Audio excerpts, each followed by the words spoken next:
Hello and welcome to the Betfred Football Show. It's the League Cup final on Sunday afternoon in England and in Scotland as well. We're going to be concentrating on that game, Newcastle versus Manchester United. I'm joined by a League Cup winner in 1992, Paul Parker, when Manchester United beat Nottingham Forest 1-0. And of course, Fred, the official betting partner of Manchester United. And we know you're a huge Red as well. First of all, Parks, what was it like then beating Forest back in 1992, wasn't it? It was 1-0, Brian McClare. Yeah, well, I mean, for me, it was a great day because it was my first ever final, club final. It's my first medal that I won. Everything was fantastic. I was playing at Wembley for Manchester United rather than playing there, because I played there for England on a few occasions, and it was a completely different feeling. And I think there is a picture that went out, and we had a team picture done, and all it is, and there's me, I'm the only one, I'm staring at my medal. You know, had enough at home, but they're from Sunday morning football kids. That one was a proper medal. Fred, it's been 6 years since Manchester United have won a trophy. That was the Europa League final, Ajax 2-0. They also won the League Cup final that year against Southampton 3-2. 6 years is a long time for Manchester United, isn't it? I think it's been a long, boring, disappointing time as well. I mean, we've gone through manager after manager. This guy comes along, Ten Hag, he's changed everything for us. I've got nothing but admiration for him.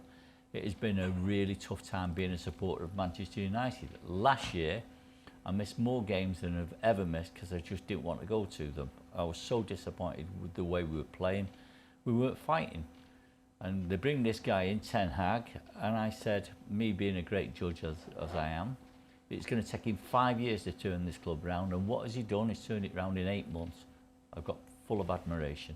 There's been obviously a couple of good signings, Paul, and Casemiro and Martinez, but is Ten Hag the difference? Oh, without a doubt. I think it's really more prominent now of the fact of Manchester United haven't had a manager since Sir Alex Ferguson. I think for me it's as simple as that. He's the first manager they've had. Everyone else has come in as being a coach as such. They haven't managed the players, and now he's coming and he's bossing the players. The players know where they stand. There's no more loose stories going about anymore. You look at the way the team's playing.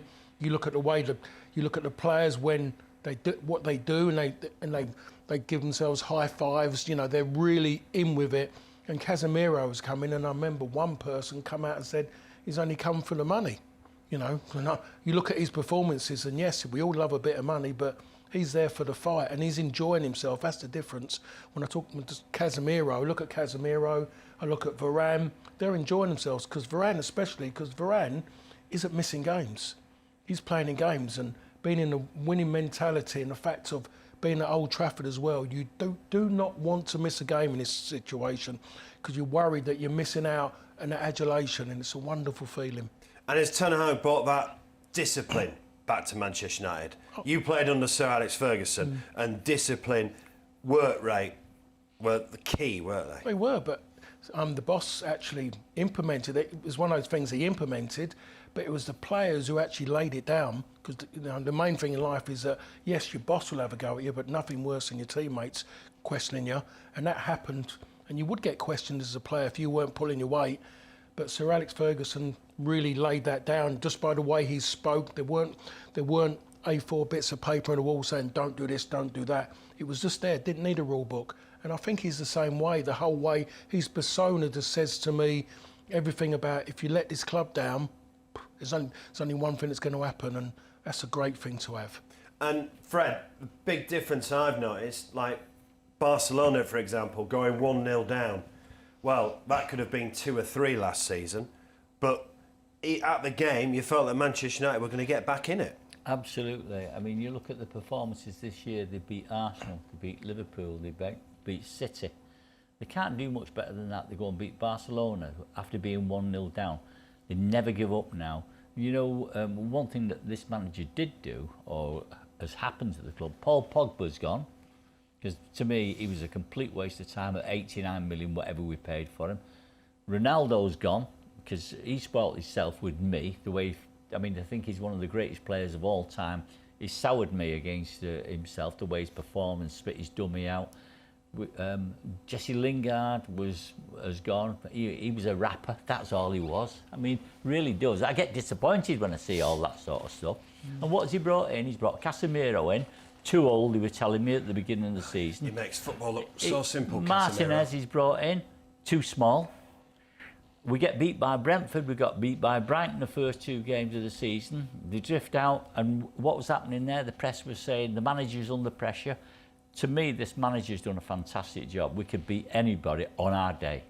We are going to talk about Newcastle as well as we build up to the League Cup final on Sunday afternoon at 4:30. But let's get the view from Andy Mitten, journalist, and of course, fanzine United We Stand.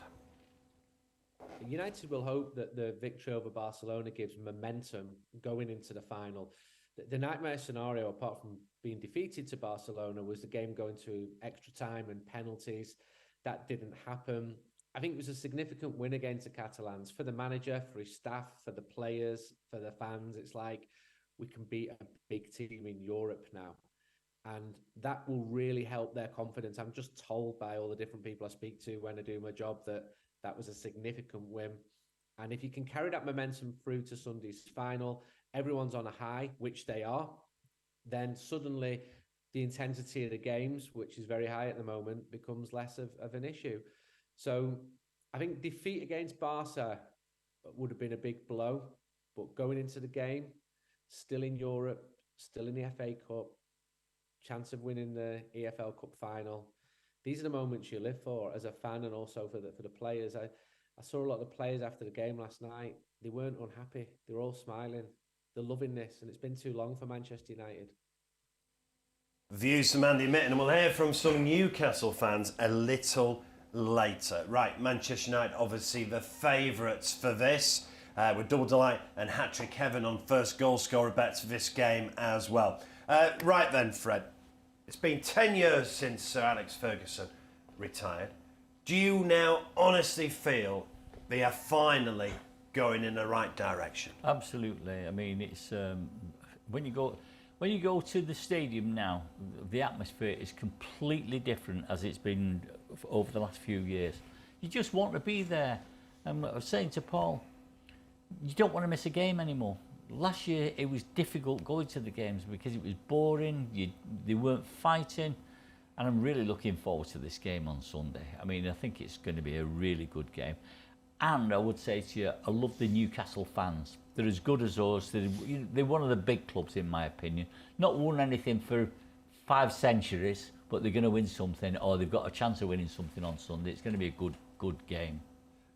Paul, Manchester United 8 points clear of 5th position, which is actually Newcastle. The aim for Ten Hag was clearly to finish in the top 4 at the start of this season. So if he wins a trophy on Sunday, is this a bonus? Oh, without a doubt, without a doubt. Everyone, for him, I think he would have set his stall out anyway, the fact of he wants to manage in the Champions League again after he had that good time of reaching the semi-final with Ajax. So he's going to want to do that and do it as a Manchester United manager as well, which is incredible. That's how I'd see it. But to get to a final and have a chance of silverware is, for me at the moment, to him would be the cherry on top of the cake for him to go and do that in the first season. But himself, he knows, and I think he's got the same mindset as a boss. He would see that and go on Monday, if he was to succeed at that, Monday morning, that's gone. Well, they've got West Ham on Wednesday, and then Liverpool away in the Premier League. Yes, that's exactly right. So that's the way I look at it, and I think he's just that way. And anybody who sits back and rests on that, they've got, they're not welcome at the club, because he wants more, and he knows he has to achieve things as Manchester United manager. But I think he's got this about himself. He wants to win things, and he's going to want players who want to do exactly the same as him, the same way as Sir Alex. Well, going back to 1992 when you won the League Cup, obviously Sir Alex Ferguson had won the FA Cup. He'd won the Cup Winners' Cup against Barcelona as well. Did you feel back then that, he was chuffed to win the League Cup, but he knew he wanted the big one, the Premier League? Yeah, we knew before that, by the way he was. He accepted where we were, and it was another final. It was the first, the opportunity to become the first manager who's won the League Cup, because United hadn't won the League Cup prior to that as well. So that's what he was about going out and getting getting the best results, getting the best performances, and winning trophies.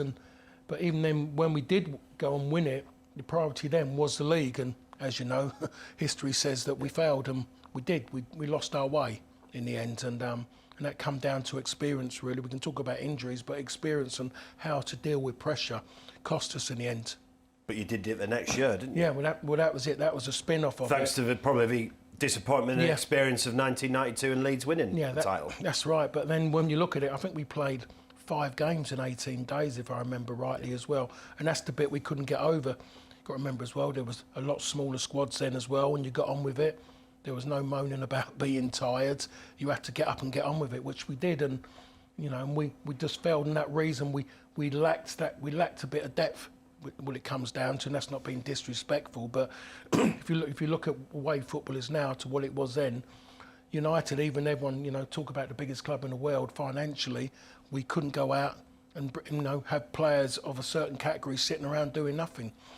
So going back in the early 90s, Fred, the FA Cup, the Cup Winners' Cup, and then the League Cup, and then the Premier League came a season after winning the League Cup. I don't think Manchester United are going to win the Premier League this year. No, they shouldn't be winning but it. could this be a step back in the right direction, but winning the Carabao Cup? I mean, you look at this, Mark, on the betting now on the Premiership, it evens each year too, Arsenal and City. It should go that way. United are 12-1. I know people who backed them at 100-1 after the Brentford-Brighton game. It could be a big, big step. And you win a trophy and it gives that confidence there and people want to go on and win more trophies. And I think this fella's really done it for us. And you look at people like Rashford. 3-1 to score. He couldn't get in the team last year. He couldn't get in the team. And when he did get in the team, he's substituted. He's playing out of his skin this year.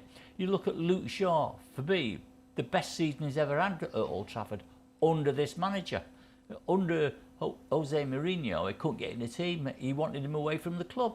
Well, let's ask a full-back that used to play centre-back sometimes as well.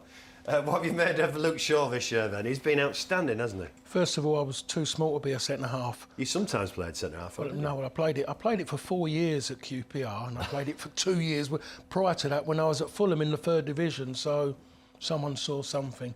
But getting back to Luke Shaw, if people ask me about eating humble pie, I will eat humble pie on the fact of what I said about Luke Shaw, because for a lot of the time I think I was right about him, the way he was conducting himself, his displays on the pitch, the way he looked after himself. But now we're seeing Luke Shaw playing at his peak, I think, at this moment in time. But the one thing, when you become a United player, you have to have consistency. To play at a top club that's delivering, you've got to virtually have players and know their levels of performances. And Luke Shaw's level of performances at the moment, I would say, except for the one game I saw him at Ellen Road. Was it Ellen Road? Was it? I think no. When it was a game at home just recent, or just in the last week. Was it Leeds at home? I think it was Leeds at home where he struggled a bit. But other than that, he's been working a minimum of 7 out of 10, without a doubt. When he went in at centre half in that first game, I saw him play against Nottingham Forest, and I went, wow. I was surprised when I saw the team sheet. Yeah. And then I saw the way he played it. So straight away, being typical me and cynical, I went, but Forrest had nothing up front. Then he went to Wolves and he played it at Wolves, and he was absolutely incredible. The way he played it, he played like he's been playing it for ages. Something that's been missing at United for 3-4 seasons. A centre half who can just control and pass it out to the left-hand side, because the left-sided midfield players or anybody just got redundant, waiting for Harry Maguire to swing his right foot to curl it round all the time. And then he played it in Europe, he played it at Barcelona, and he just played in that role, and I just thought, yep, he's absolutely killed it in a very, very short pace. And that comes from confidence, and that's belief from the manager that's made Luke Shaw into where he is now. And a quick word on Marcus Rashford.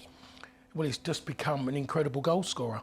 That's the thing about it. He's instinctive. You virtually just lay it there for him, and you give him the maximum, say, 2 touches, one to control and shoot, and you look at it at this moment in time, he's going to score goals. So Marcus Rashford 3-1 to score first. Callum Wilson 9-2 to score first for Newcastle. I expect him up top. Let's get some views from a Newcastle camp. and hear from Newcastle Fan TV. 100% successful. Yes, people are going to say that we've chucked the money at it, but we haven't. Yeah, we are sitting at the end of February, literally a couple of points off the Champions League positions, and we're in a cup final. I mean, what more can you ask?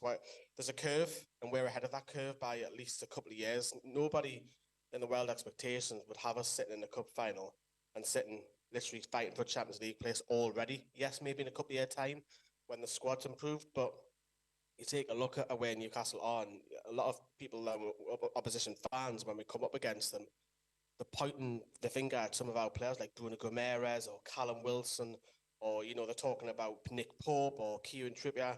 We've got threats now in our side, and they're actually worried about us, which is such a refreshing change, considering we used to, before the manager came in, we used to park the bus and think, oh, we'll do well to get a point here. The whole mentality has changed. The philosophy has changed. It's attacking football for large parts of the season. I think the season's probably catching up a little bit with us at the minute. We look a little bit leggy, but you ask me this question at the end of February, sitting a couple of points off the Champions League, a threat to the big boys, and a cup final. Yeah, it's a successful season, and even if we do tailgate off a little bit, I still think we'll qualify at least for Europe. The thoughts from a Newcastle fan. So Newcastle 5th at the moment, Parks. Bit of a blip of late, but they've only lost 2 games this season, both to Liverpool. And I thought they had their chances against Liverpool, even when they were down to 10 men last Saturday. Where do you think Newcastle are at? Because we talk about lack of trophies at Manchester United. The FA Cup, they won that in 1955, so that's 68 years ago. They won the Fairs Cup in 1969. Runners-up in the League Cup in 1976. Runners-up in the FA Cup in 1999 when Manchester United beat them. So basically, no major trophies for 68 years, and they're a big club with a big support. Yeah, I mean, we heard it all the time with Newcastle. They do talk about, they're a big club, but I think if you've been honest, to be a big club, you have to win trophies. There's no point talking about how big a fan base you got, because people are not going to let you get off of it until you start winning trophies. So they're hoping that it can begin on Sunday, But I look at it and I don't think that will happen. But you look at it now and the way they've come on, and people expected them to step forward because of financially they got a little bit of a boost. I think they surprised people by how much they did spend, because people were expecting more for them to go bigger and better.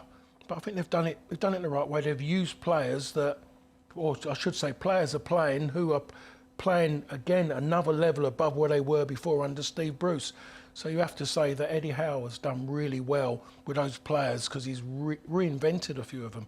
It's been a long time, 68 years, Fred, since that FA Cup win. You just get the feeling now, even if they don't win on Sunday in Newcastle, they're going in the right direction as a club now. Yeah, well, I mean, they've suffered over the last 10 years with Mike Ashley, haven't they? He's never put any money into it. I don't think he had that much interest in it, and I don't really know why he bought it. But, they've got new owners there, they've got new enthusiasm. Eddie Howe's a very good manager, in my opinion, and I think next year they'll be a force. They'll sign somebody in the close season, and there'll be a force ready to go next year. And they've still got a great chance of Champions League football. I know we've just slipped out of the top 4, but still got a great chance. Right then, prediction time. Come on then. I think United will win by at least 2 clear goals, maybe 3. So what kind of score then? 3-0 for United. Well, I think Newcastle will score. But Parks, you're going to be there working on Sunday.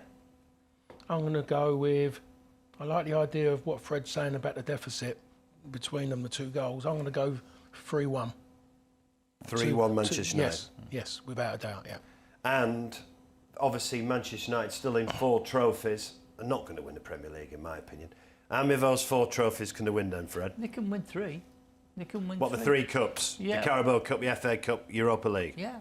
I mean, we were a 5-2 favourite for the Euro Cup, aren't we now? We've 4-7 to win this trophy. We've got every chance of doing it. Without getting carried away then, Parks, it's certainly very different from sitting here last season. How many of the 4 trophies can Manchester United win? No, you never saw me sit with a smile. You was always wanting me to be snarling, didn't you, really? Generally,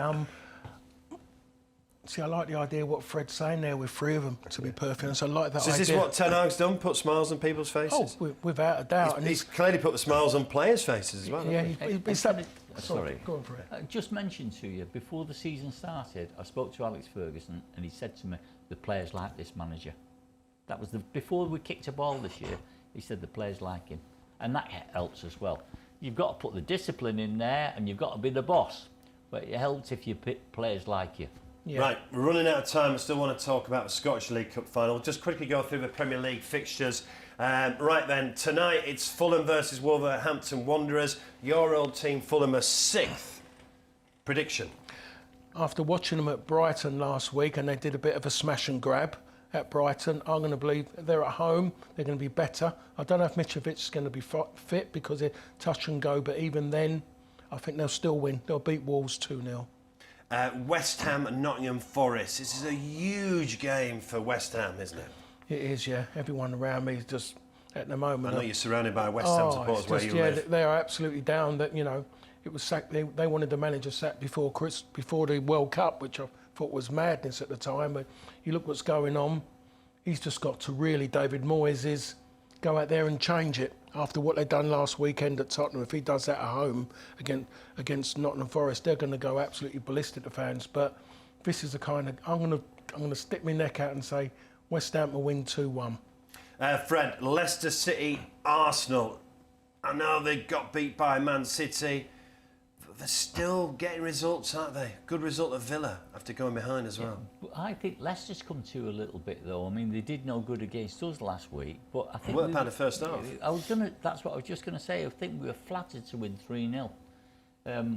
I think that I wouldn't be surprised if that game's a draw. Okay, now this is huge. 19th versus 20th, Leeds versus Southampton. At some time, Leeds have got to win a game, and the way they've been playing, they haven't deserved to lose a lot of the games that they've been in. I think they're going to win this one. Southampton are on a high because of their last result at Chelsea. This is the kind of games that bring them back to earth, the ones that they have to win against their rivals. I think Leeds to win that 1-0. Everton, Aston Villa. He's won 2 out of 3, Sean Dyche now. I think he's going to keep them up. I'm pretty confident he's got them playing for him now. I'll go for Everton.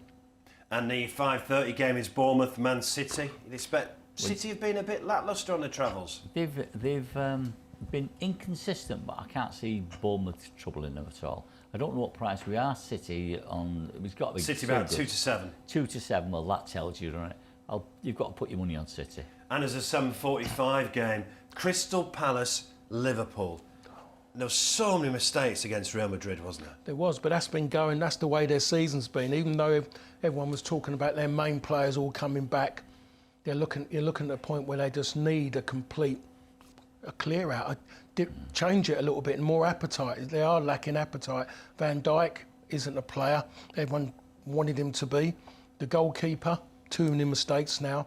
The fullbacks, nope. Midfield is things are passing them by. I'm going to go Crystal Palace to win that one. More misery for Yeah. Liverpool. And then finally on Sunday, Fred, Tottenham versus Chelsea. Chelsea are 10th. Spurs have got themselves into 4th. I think Chelsea are in a bit of a mess. I mean, they bought all these players. They sacked the manager to bring Potter in there. Nothing seems to be working for them. I think they'll be glad when this season's finished. I think I'd have to put my money on Spurs. Will Potter see out the season? I think he will. I really do. I think he'll get the opportunity to start again, and then we could talk. Then, if he doesn't change, then we'll be talking about someone out within a few weeks. Right, just before we finish, the Scottish League Cup final, Rangers versus Celtic. This is a repeat of a 2019 final. You were there, Fred. You handed over the trophy. It was 1-0 Celtic, but it was an amazing atmosphere, wasn't it? Probably some of the best atmosphere I've had at any football match ever. It was electric. I just could not believe how good it was. I loved that game. I mean, the venom between both sides. I don't think we get it in England like we did in Scotland for that game. I loved it. It was fantastic. I think you've got to put your money on Celtic just. Are you Celtic? They are 9 points clear, obviously, in the Scottish Premiership. But this is a cup final. Anything can happen. Oh, it's right, yeah. But I just think the distance in quality between the two teams is a big one. You know, the way Celtic play football, they play football like top sides we see. And when I say top sides, I include Brighton in that as well. But the way they play football, he's come in, the Australian man's come in. I just noticed I didn't bother trying to say his name. He's come in and done wonders. The players he's brought in, the Asian players he's brought in, what he's done for Celtic has been incredible. On a shoestring, and really, in the money they're spending compared to clubs here, I can only see Celtic winning that, as Fred said. But the football they play is far better than Rangers. So both going for Celtic. Right, then we're running out of time. Final question. How much are you looking forward to going back to Wembley on Sunday, Fred? It's 6 years. And it feels longer, I promise you, but I'm really looking forward to it. I'll be there. And Paul's going. I hope to see you there, Paul. I'll buy you a drink if I see you. How much are you looking forward to it, Parks? What, Fred buying me a drink? Yeah. Well, don't hold your breath.